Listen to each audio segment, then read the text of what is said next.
ये मूवी है एक ऐसे व्यक्ति की जो अपने YouTube चैनल के लिए अलग अलग जगहों पर वेकेशंस के लिए जाकर वहां रेंट पर दिए जाने वाले खूबसूरत घरों का रिव्यू देते थे। लेकिन एक बार वो एक ऐसे खौफनाक घर में चले जाते हैं जहां पर उनके साथ बहुत ही भयानक घटनाएं घटने लगती हैं और उन्हें भी नहीं पता चलता कि आखिर उनके साथ ऐसा क्यों हो रहा है। लेकिन क्या वो उस खौफनाक घर में हंस के रह गए या फिर वो वहां से कभी बाहर भी निकल पाए? चलिए जानते हैं। कहानी की शुरुआत में हम एक यंग कपल माइक ऑनर क्लेयर को देखते हैं जो YouTube पर सुपर होस्ट नाम का एक चैनल चलाते थे, जिसमें वो अलग अलग जगहों पर वेकेशंस के लिए जाकर वहां रेंट पर दिए जाने वाले घरों का रिव्यू देते थे। यहाँ पर हमें पता चलता है कि कभी उनका सुपर होस्ट नाम का चैनल बहुत सक्सेसफुल हुआ करता था। उनके सब्सक्राइबर्स काफी कम हो गए थे, यहाँ तक कि उन्हें अपना गुजारा चलाने के लिए माइक के पेरेंट्स से पैसे उधार लेने पड़ रहे थे, जिसकी वजह से उनका माइक के पेरेंट्स के साथ रिलेशनशिप काफी खराब हो चुका था। पर माइक इन खराब हालातों को बेहतर बनाने के लिए अगली ट्रिप में क्लेयर को मैरिज प्रपोज करने का प्लान बनाता है। उनका अगला डेस्टिनेशन पहाड़ियों पर बना। एक खूबसूरत घर था जहां वो लोग कई महीनों से जाना चाहते थे, पर वो घर हमेशा बुक रहता था। लेकिन इस बार उन्हें वहां जाने का मौका मिल गया था। उस घर की होस्ट का यूजर नेम BatLeo52 था और उनके घर का साफ सुथरा रिकॉर्ड था। जब माइक और क्लेयर वहां पहुंचकर घर के अंदर जाने के लिए मेन डोर खोलने की कोशिश करते हैं तो डोर का कोड काम नहीं करता है, क्योंकि उन्हें गलत कोड दिया गया था। वो लोग उस घर की होस्ट यानी मालकिन को बार बार फोन करने लगते हैं, लेकिन उनके मोबाइल में नेटवर्क ही नहीं आ रहा था, जिस वजह से उस घर की होस्ट का फोन नहीं लग पाता। होस्ट के आने का इंतजार करने की बजाय माइक और क्लेयर अपने चैनल के लिए कुछ वीडियो रिकॉर्ड करने लगते हैं। यहाँ पर वो दोनों वीडियो रिकॉर्ड कर ही रहे थे कि पीछे से अचानक उस घर की होस्ट रेबेका आकर खड़ी हो। रेबेका के देखने का अंदाज काफी डरावना था और उसकी हंसी भी काफी अजीब थी। यहाँ पर वो दोनों रेबेका से डोर का कोड काम न करने के बारे में पूछते हैं, जिस पर रेबेका उनको बताती है कि दरअसल जो लोग पिछली बार रहने के लिए आए थे वो घर से जाना नहीं चाहते थे, जिस वजह से मुझे सिक्योरिटी कोड चेंज करना पड़ा और मैं आपको भी नया कोड बताना भूल गई। इसके बाद रेबेका डोर ओपन करके उनको घर दिखाती है। वो घर उतना ही खूबसूरत था जितना वेबसाइट में क्लेयर और माइक ने देखा था। यहाँ पर माइक रेस्टोरेंट को चेक करने लगता है, वहीं क्लेयर अपने YouTube वीडियो शूट करने के लिए अपना कैमरा निकालकर उस घर की होस्ट रेबेका का इंट्रोडक्शन देने लगती है। लेकिन तभी रेबेका क्लेयर को शूट न करने का कहकर दूसरी साइड पीठ मोड़कर खड़ी हो जाती है। ये देखकर क्लेयर को थोड़ी हैरानी होती है। वो रेबेका को कहती है कि उस घर को बुक करते समय उन्होंने सब कुछ बता दिया था कि वो लोग क्या काम करते हैं, और साथ ही अपने YouTube वीडियो में घर की होस्ट को अपीयर होने के लिए भी एग्री कर लिया था। क्लेयर की बात सुनकर रेबेका फाइनली अपना इंट्रोडक्शन वीडियो में देने के लिए मान जाती है और साथ में वो उसको यह भी कहती है कि अभी हाउस बुकिंग का सीजन ऑन चल रहा है, इसलिए मुझे नहीं पता था कि नेक्स्ट वीक से पहले कोई YouTube उसके घर पर वेकेशन के लिए आएगा। इन दोनों की बातचीत के दौरान माइक वहां आकर रिबका से कहता है कि टॉयलेट का फ्लश काम नहीं कर रहा, जिस पर रिबका उसे कहती है कि मैं कल रिपेयरिंग टूल्स लेकर आऊंगी और फ्लश को ठीक कर दूंगी। रिबका के जाने के बाद वो दोनों अपने सब्सक्राइबर के लिए घर का टूर कराते हुए एक वीडियो शूट करने लगते हैं, जिसमें वो बेड से लेकर भवन तक हर चीज रिकॉर्ड करते हैं। साथ ही वो उस घर के बारे में कुछ अजीबोगरीब बात भी बताते हैं, जैसे विंडो में किसी पर्दे का ना होना, बेसमेंट में बने स्टोरेज रूम में डू नॉट एंटर लिखा होना, हर जगह सिक्योरिटी कैमरा का लगा होना और उस घर में कोई भी बिल्ली ना होने के बावजूद भी घर में कैट रूम का होना, वगैरह वगैरह। वीडियो शूट होने के बाद को ये वीडियो बिल्कुल भी पसंद नहीं आ रही थी,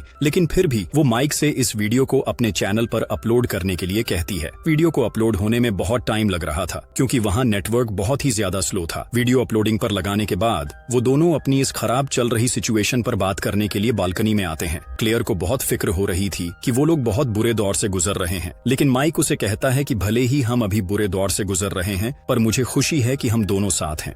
उस रात माइक को नींद नहीं आती, इसलिए वो लैपटॉप में वीडियो चेक करने लगता है, पर तभी वो देखता है कि वीडियो अभी तक अपलोड नहीं हुई है। इसके बाद माइक खुली हवा में सांस लेने के लिए बालकनी में जाता है, लेकिन तभी उसकी नजर सड़क के बीच खड़ी रेबेका पर पड़ती है, जो उसे ही और डरावने तरीके से घूर रही थी। रेबेका की आंखें अंधेरे में चमक रही थीं और वो माइक को घूरते हुए हाथ हिलाने लगती है कि तभी अचानक क्लेयर बालकनी में माइक के पास आ जाती है, और जब माइक दोबारा सड़क की ओर देखता है तो वो देखता है कि रेबेका वाहन नहीं होती। ये देखकर माइक थोड़ा डर जाता है। अगले दिन माइक मोबाइल में देखता है कि उनको YouTube की तरफ से एक ईमेल आया है, जिसमें लिखा है कि उनका चैनल सस्पेंड हो गया है। क्लेयर उसे कहती है कि जो हमने कल इस घर के बैड रिव्यूज की वीडियो अपलोड की थी, उसकी वजह से चैनल सस्पेंड हुआ है। इसके बाद वो YouTube की हेल्पलाइन से बात करने के लिए उनको फोन लगाती है, पर घर के अंदर नेटवर्क नहीं आ रहा था, इसलिए वो बाहर जाकर फोन लगाती है। कभी रेबेका टॉयलेट ठीक करने के लिए घर पर आ जाती है और क्लेयर को फोन में बिजी देखने के बावजूद भी उससे बात करने लगती है, इसलिए उसे बात नहीं कर सकती सकती, पर रेबेका उसे बार बार डिस्टर्ब कर रही थी, जिससे क्लेयर रेबेका को अंदर जाकर माइक से बात करने को कहती है। इसके बाद रेबेका घर के अंदर जाकर टॉयलेट ठीक करने लगती है। शुरू में वो आराम से कर रही थी, पर जब काफी कोशिश के बाद फ्लश ठीक नहीं होता तो फ्रस्ट्रेशन में वो जोर जोर से गुस्से में काम करने लगती है। लेकिन इसके बाद भी जब टॉयलेट ठीक एक नहीं होता तो वो माइक से कहती है कि मैं कल टॉयलेट रिपेयर करने के लिए किसी एक्सपर्ट को लेकर आऊंगी।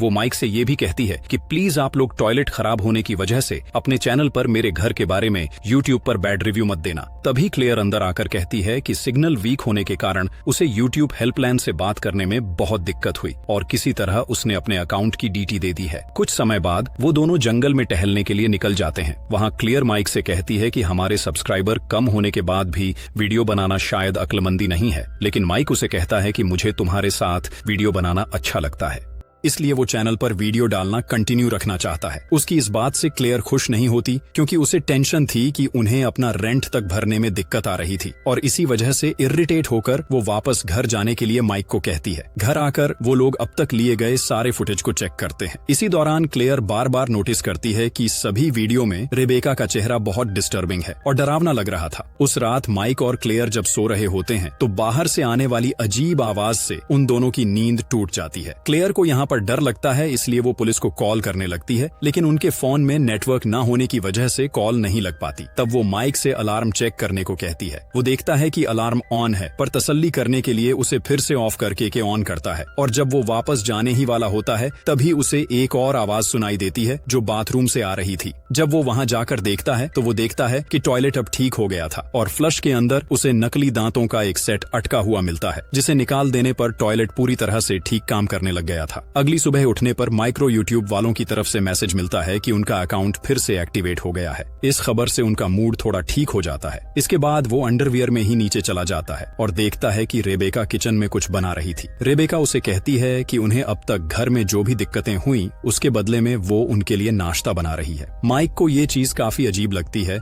जिससे वो वापस ऊपर रूम में चला जाता है और दोनों रेबेका के घर जाने के बाद ही नीचे आते हैं। क्लेयर को ब्रेकफास्ट काफी पसंद आता है और उसे सारी सिचुएशन भी अब अच्छी लगने लगी थी। वो मजाक मजाक में सिक्योरिटी कैमरा की तरफ देखकर थैंक्स कहती है, लेकिन तभी सिक्योरिटी कैमरा से रेबेका की आवाज आती है। मोस्ट वेलकम रेबेका को जवाब देते हुए सुनकर वो दोनों हैरान रह जाते हैं। वो समझ जाते हैं कि रेबेका उन्हें सिक्योरिटी कैमरा से कतार देख ही नहीं रही थी, बल्कि वो उनकी बातें भी सुन रही थी। थोड़ी देर बाद माइक और क्लेयर अपने ट्रिप की रिकॉर्डिंग करते हुए व्यूअर्स को अपने सन की होस्ट के बारे में बताना चाहते थे, लेकिन माइक क्लेयर से कहता है कि रेबेका उनकी बात सुन रही होगी, इसलिए वो उस रूम का कैमरा ऑफ कर देते हैं ताकि वो आराम से वीडियो शूट कर सके। और तभी बाहर से कोई घर के अंदर पत्थर फेंकता है जो माइक को लगते लगते रह गया था। माइक एक और क्लेयर दौड़कर बाहर जाते हैं और देखते हैं कि बेरा नाम की औरत वहाँ पर खड़ी थी। वो उस घर की सेकेंड होस्ट यानी दूसरी मालकिन थी। वेरा उनसे कहती है कि तुम दोनों ने जो हमारे घर के बारे में बैड रिव्यू दिया था उससे हमें बहुत नुकसान हो गया है। हमें घर के लिए किराएदार मिलने बंद हो गए हैं